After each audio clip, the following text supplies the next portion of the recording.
Greetings, everyone. You are tuned in to the Maria Cozette Show. My guest today is an attorney and singer, so stay tuned for that awesome interview. And of course, we have our monthly segment, Checkup with Dr. Bastian. Stay tuned for that. Today's topic is physical rehab. And for any further information, go to mariacozette.com. Stay with us. We're back and you're watching the Maria Cozette Show, where the left brain meets the right, and I'm especially excited today because my guest is a singer, a very talented one. Tro Krikorian is with me, and he's also an accomplished attorney. Hello and welcome.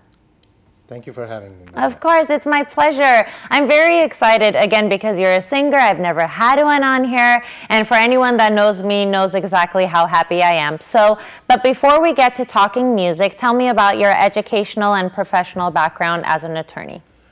I started my education with accounting after high school. Initially, I was going to get into engineering, but that never worked out. So I just went into business.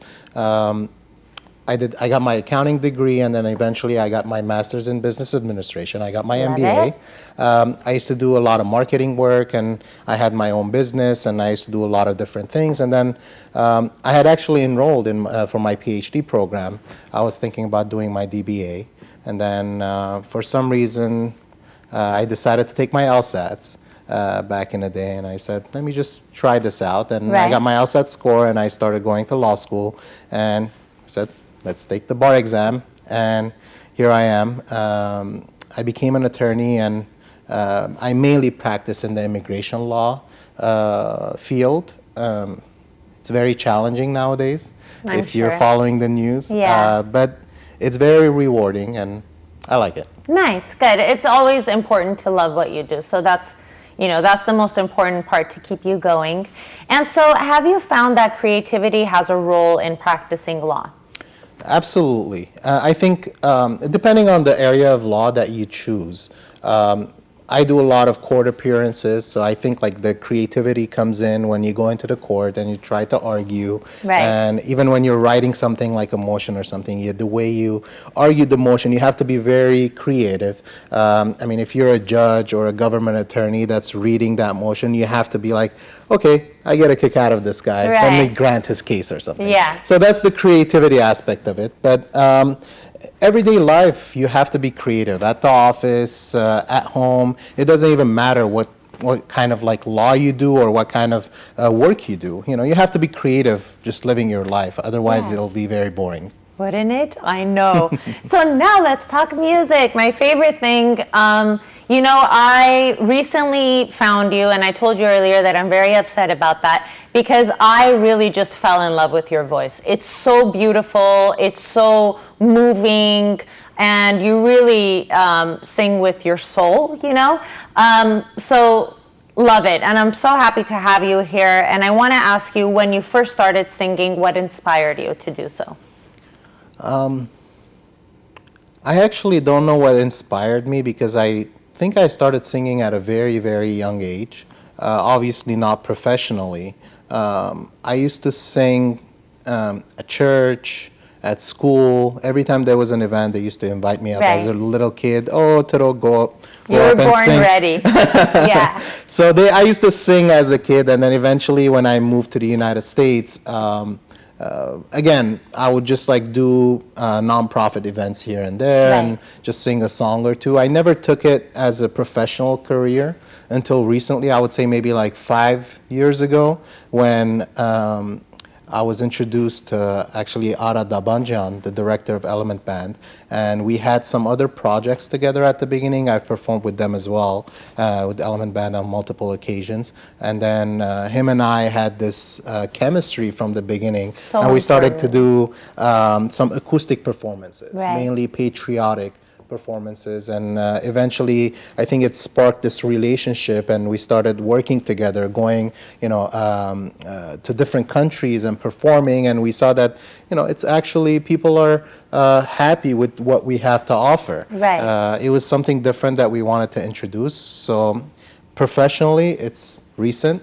but I've been singing, I think, since I was Forever. born. Yeah. Yeah. I was yelling, screaming when I was born. I love it. I love it. And you know, you can see, and I'm sure you recognize this as well, being a singer, you can tell when somebody has talent from the day they were born and they're singing, let's say performing somewhere. You can tell compared to somebody that learned how to sing.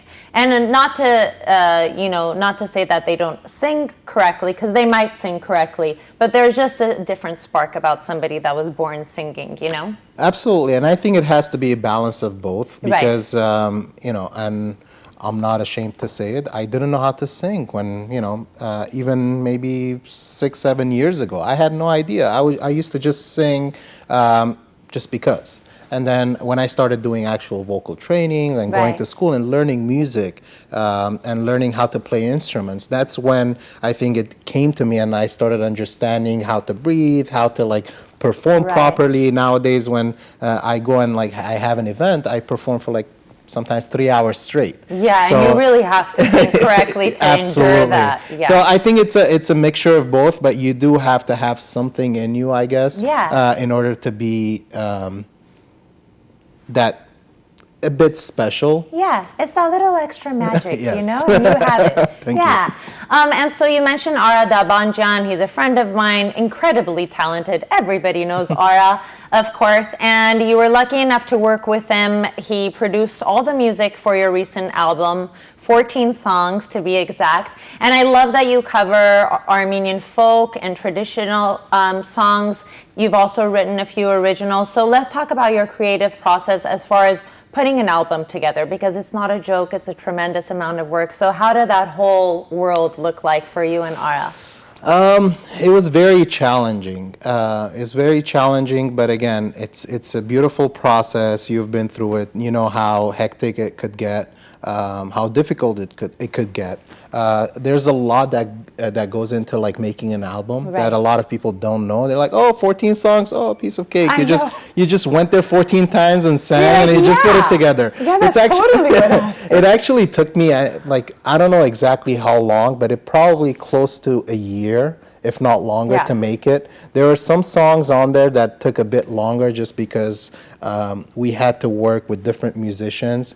I have a duet with Karnik Sarkisyan on there, and Karnik Sarkisyan obviously was not around to record at all times, Yeah. so we had to work it out. We had to learn the song together, harmonize together. So those songs took a while. Right. And then meanwhile, life happens, and obviously you're backed up, and the one song takes you like a couple of weeks to record just because you didn't have time to go to the studio that week. But Ara is a very talented musician, and he put a lot of work and time into our album.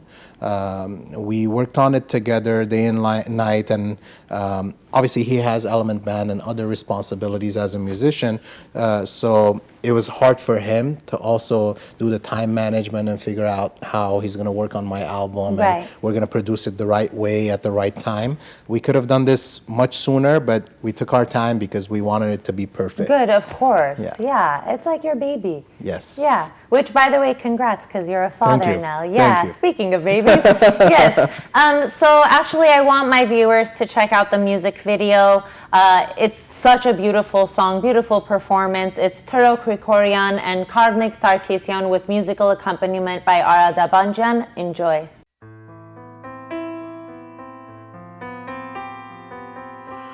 բոլոր նրանց, ովքեր եկան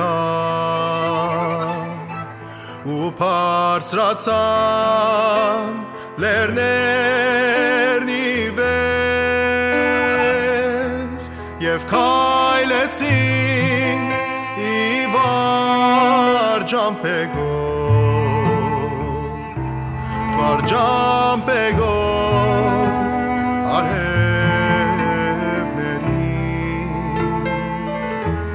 Եվ քայլեցին ի վար ջամփեգով արևներին լսենք հողի hogin lase nasir neir vortinerin yev kovortin el yerbek chi uzum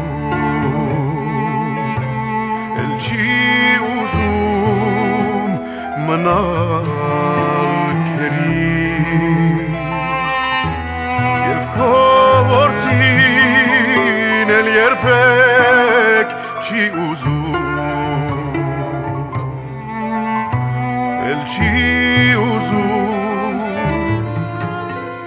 manal keri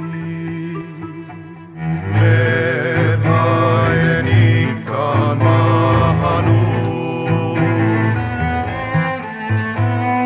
zavagnera dan mahanu zavagner hogin hamar hogen artu olor nerasov keryegan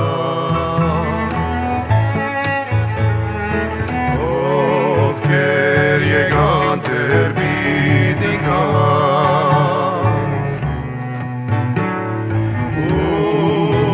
bitgerden hachtanak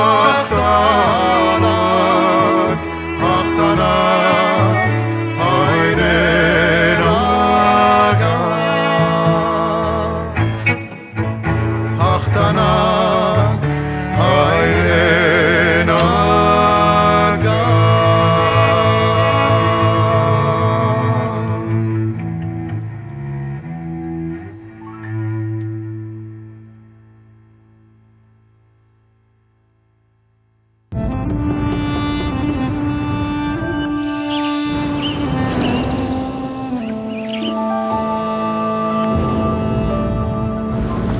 To create along with nature.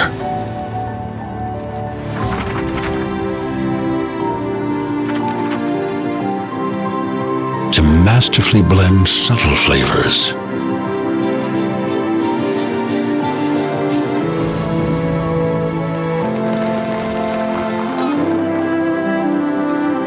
To trust time in the making of history. To share everything we are proud of. Ararat, from heart to heart.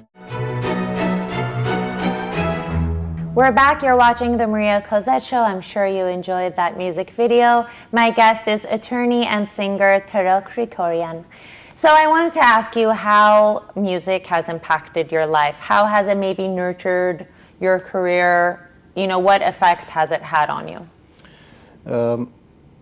Music in general, I think, not only if for musicians or singers in general, I think music helps people go on with their lives. And I think music has done that for me. It's been an outlet to go out of my everyday life. You know, I'm in court or I'm at the office working on stuff, and suddenly it's Saturday night and I have an event, and you know, for a couple of days I'm prepping and you know, practicing, rehearsing, and then eventually going and having a good time with a bunch of people that are enjoying the music as much as I am.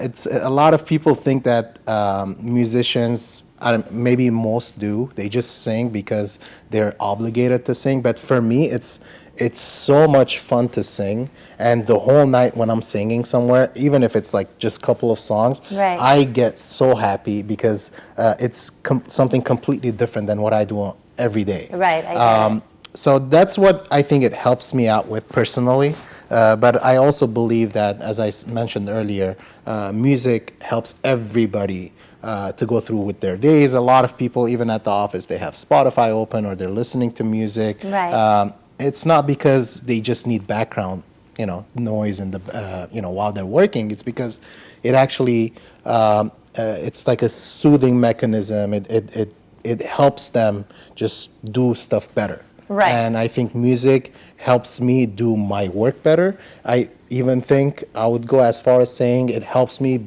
be a better attorney because it builds that confidence, it builds that happiness in the soul that you can just do everything better at home or at work. Yeah, and you know what? A lot of my guests that have come here have told me that their creative side very much helps and nurtures and improves their everyday line of work. And I'm sure that, you know, you loving and being passionate about performing, the audience can sense that, you know, and they could tell the difference. They feel it. And so what are some future aspirations of yours as far as music is concerned? What can we expect from Tro Krikorian as an artist? I think I just released my album, Hayreni Yeraz. That's the first complete album that I have. Before that, I had released like a 4-song EP. Right. And it was just like to test it out and see if people are going to be open to this idea of acoustic, patriotic Askayan songs. And the response was so powerful and supportive that Ara and I were like, okay, we got to do a full album. Right. And so we did the full album. There is the original on there, which the album is named after, Hayreni Yeraz. I wrote the lyrics and Ara did the music for it. I think the next step is to write a lot more originals. I have a lot of stuff that are written just, you know, lingering around. Yeah. And then one day I'm going to have to pick up everything and say, hey, Ara, let's sit down. And I have those melodies in mind, or, you know, your creative side should come in and, you know, you take care of the music on this one. I think that's next. I wanted to test my original Askain song on the album, and I've been getting a lot of good responses on it. Nice. And I feel like that line of in this genre, we need a lot of new originals because when it comes to like Askain songs, patriotic songs, we have a lot of beautiful songs that I'm trying to cover, and we're trying to change it up and make it easy listening to the younger generation. Right. Make it appealing to them so that they can understand our rich culture. Absolutely. And heritage. But I think there is some room for like originals, and I think we should move forward with that. I do a lot of Ashwagandha songs too, so my next project would probably be working on another album. I have a few other projects in mind, whether it be duets or like collaborations with other artists that I had done in the past, but you know, we're going to produce it and make it an actual song. So a lot of things. So let's see where I am with work and all that, how my schedule is going to allow. I've been really good with time management. So Nice.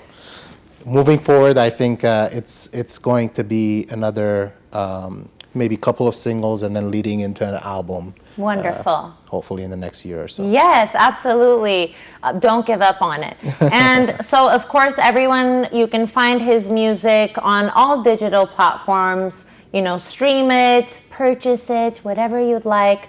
And then also the CD is available at Opry Gratun. Yes. Any other locations Yes, that people can pick Sardarabad up the CD? Karadun has it. I know those two Karadun, Sardarabad Okay. Bookstore and Abril Bookstore should have it.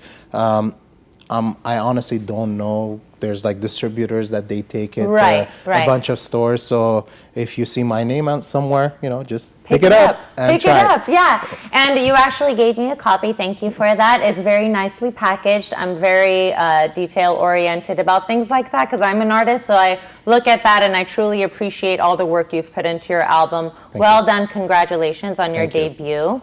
And so the last question I ask all the guests is, why do you think it's important to have a creative outlet and this other side of your life? It goes, I mean, we already kind of like touched upon it with how my life, or I think everyone's life, would be boring if there's no creative outlet. If they're Right. not, a lot of people, I believe that every single person has a creative outlet. Let's start with that. I think because I think there's so too. nobody out there that doesn't have it. It's just how they're going to manage their time, Right. or how they're going to actually take it to the next level. I feel like music was always part of me.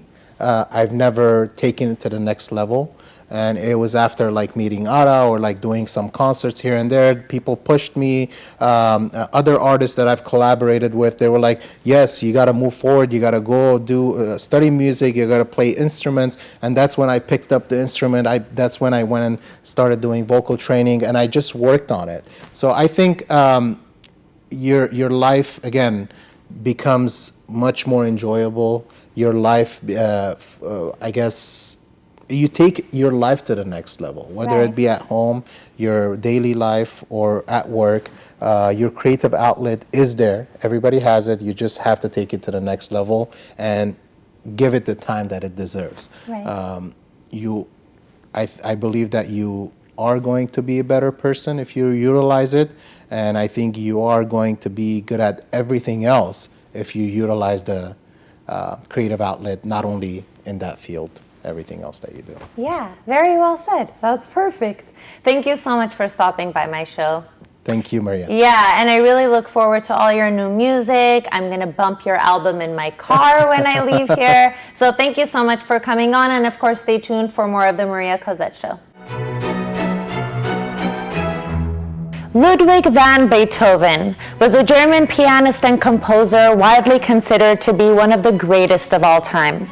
His innovative compositions combined vocals and instruments, widening the scope of sonata, symphony, concerto, and quartet. He is the crucial transitional figure connecting the classical and romantic ages of Western music. Beethoven's personal life was marked by a struggle against deafness, and some of his most important works were composed during the last 10 years of his life when he was unable to hear. At the same time as Beethoven composed some of his most immortal works, he was struggling to come to terms with deafness. Only weeks after Napoleon Bonaparte proclaimed himself Emperor of France, Napoleon debuted Symphony No. 3 in Napoleon's honor, later renamed Eroica Symphony.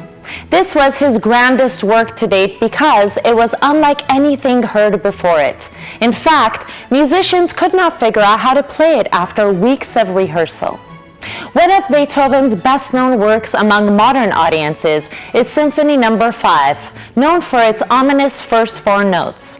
Da-na-na-na. Sound familiar? That's Beethoven. In 1810, Beethoven completed Four Elise, although it was not published until 40 years after his death. You know, it is quite a challenge to summarize the life and work of legends like Beethoven in such a short segment, but nevertheless, an honor to highlight their timeless contributions to the world. Know the greats. This is Checkup with Dr. Bastian, where we talk about health-related issues with Glendale-based orthopedic surgeon Dr. Sevak Bastian. What's up, Maria? How are you? I'm doing good. So let's get to it. Today's topic is physical rehabilitation. What is physical rehab, and why is it so important in the recovery process after an injury or surgery? So therapy in general or rehab is very important. A lot of things in orthopedics especially, or other really any other injuries, can be treated well with therapy, and it's more than just your body, your musculoskeletal system, more than just physical therapy, but there's other forms of therapy that go a very long way, and it can make up for a surgery, or it can make up for even some medications, and it can definitely help augment or supplement any type of treatment plan depending on what field of medicine we're talking about. Specifically for me, for orthopedics, a lot of things can be treated without surgery, and they can go to therapy and get a lot better and maybe avoid a surgery. A lot of times after surgery, therapy is even more important, and especially getting the rehab that you need can really make or break your prognosis as a patient, your recovery, and how well you do after anything, especially after surgery. Wonderful. And so you mentioned different types of therapy. Let's talk about that. There's physical therapy, occupational, recreational, and speech pathology. So what are the different types, and what do they entail? Well, so there's therapists of all types. Physical therapy are the ones who kind of get up and walk with you, try to get you strong, work on your muscles, and they usually work on your whole body, and they can do a little bit of everything. Then you have more subspecialized therapists. Occupational therapists are usually specialized in upper extremity things, from shoulder down, sometimes elbow down, and they kind of help you with daily activities. We call them ADLs, activities of daily living, and they kind of help you train for things to do around the house. Right. Things like putting on your clothes, going to the bathroom, picking things up, working your way around the kitchen. After a surgery, or after like a hip fracture or some sort of shoulder surgery, you know, you're left one-handed or one-legged.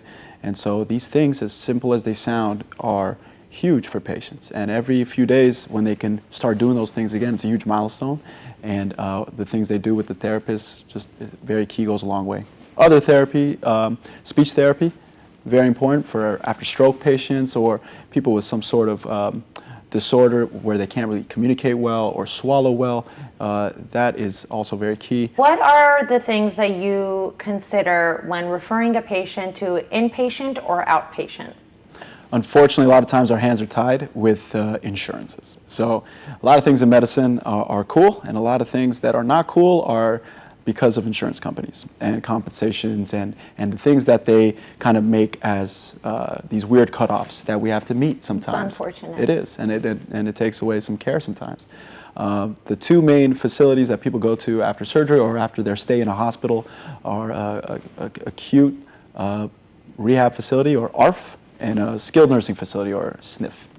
An acute rehab facility has usually 3 hours at least of therapy a day. Right. And so these are for people that are sick and they need the help, but yet they can show that they can participate with therapy. So they have to meet these weird guidelines while they're in the hospital. Right. And if they meet them, they can go there. And it's basically like a hospital. Yeah. A doctor has to come every day or every 3 days, I believe.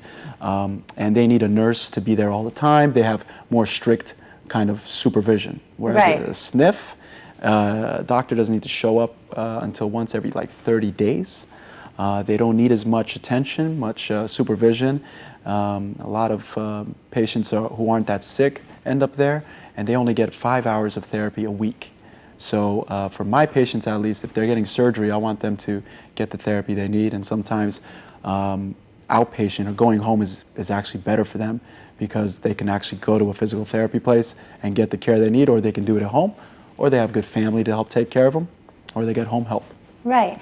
And I actually used to work in inpatient physical rehab, so I'll go ahead and say it that there are numerous studies that show significant improvement in the functional ability and mental health of patients that go to physical rehab as opposed to SNFs. So please try to get your loved ones to that instead of skilled nursing facilities. Of course, there are constraints as far as insurance is concerned, but nevertheless, that's why you're watching the show, to get a little bit of knowledge. And so what are some things that we should look for when, considering what facility to go to? There is no perfect facility. That includes hospitals too. Chances are you're not going to be 100% happy with any of the facilities that are offered. Usually location is key. The things that they provide, the services they provide are key. The facilities themselves, if it's like clean or if it's well kept, modern, you want good staff, good ancillary support, because they're going to be there doing the day-to-day stuff. Right. And a lot of times it's you ask people that have been to other places, you check online as well for reviews. Unfortunately, I'm not at these SNFs or ARFs, so I can't really give a good recommendation, but I would check the facilities themselves, go there. If your family member is at the hospital, go to the facilities, check them out, see if that's going to be the right place for your family member, because you're going to be bombarded with a list of places, right. And there's oftentimes, unfortunately, there's a connection of the place to the place you're at currently, and so things get kind of pushed more towards that way, or your insurance just happens to approve the thing that's connected with either the hospital or something else. So push for the facility that works for you or for your family, and obviously push for it to get approved by your insurance. Yeah, and I think the most important thing as far as healthcare is concerned, any type of care, is to ask the right questions. And so if you do the appropriate amount of research and ask the right questions, you'll get down to what you are looking for, Okay, so now it's time to debunk the myth, and we take a moment out of every segment to debunk a popular myth. Today's myth is, are you ready for it? Oh yeah, let's go. Okay, today's myth is eggs are bad for the heart. Is that myth or truth, Dr. Bastian? One of the big papers in the cardiology world came out earlier this year saying that the yolk, the yellow part, that we've thought has all the cholesterol really Right. in the egg, is not actually bad for your heart, doesn't lead to increased risk of heart disease. However, just 2 months after that, another paper came out and said that, no, it's still pretty bad for you, but it's just not as bad as your genes. And so you will have hypercholesterolemia or hyperlipidemia or problem with your cholesterol, mostly based on genetic component and your body's ability to get rid of those cholesterols or those fatty acids. So a lot of it is genetic, but diet and exercise is key. And if you're an egg person, stick to the egg whites. It has less cholesterol, more of the protein intake. So anytime you can reduce cholesterol, you should probably go for that. So the myth technically debunked, but kind of true actually. So I see. Okay. Don't be like Gaston and eat 3 dozen eggs a day. Right. Everything in moderation. But yeah, the yellow has more cholesterol. So if you want to be on the safe side, stay away from that. Yeah, well said. Everything in moderation is good. Yep. Well, thank you so much for checking in, Dr. Bastian. Got it. Stay tuned for more of the Maria Cozette Show. The Art of Giving, where we spotlight a charitable organization. The American Cancer Society's mission is to free the world of cancer. They fund research, share expertise, support patients and families, and spread the word about prevention measures. AMCS is a nationwide community-based voluntary health organization dedicated to eliminating cancer as a major health problem. Its global headquarters are located in Atlanta, Georgia, and they have regional and local offices throughout the country. Perhaps one of the most important aspects of the organization is research, because that is really the only way we are going to outsmart cancer. They have invested more than $4.8 billion in cancer research since 1946 to find better treatments, uncover causal factors, and improve the quality of life for cancer patients. To find out more about the American Cancer Society, visit cancer.org. That's a wrap for the Maria Cozette Show. Thank you so much for tuning in. Much love to my guest today, the very talented Torill Krekorian. And of course, a thanks to Dr. Sebag Bastian for checking in. For any further information about the show, visit mariacozette.com, like us on Facebook, follow us on Instagram, and always remember everyone, stay creative. I'm out.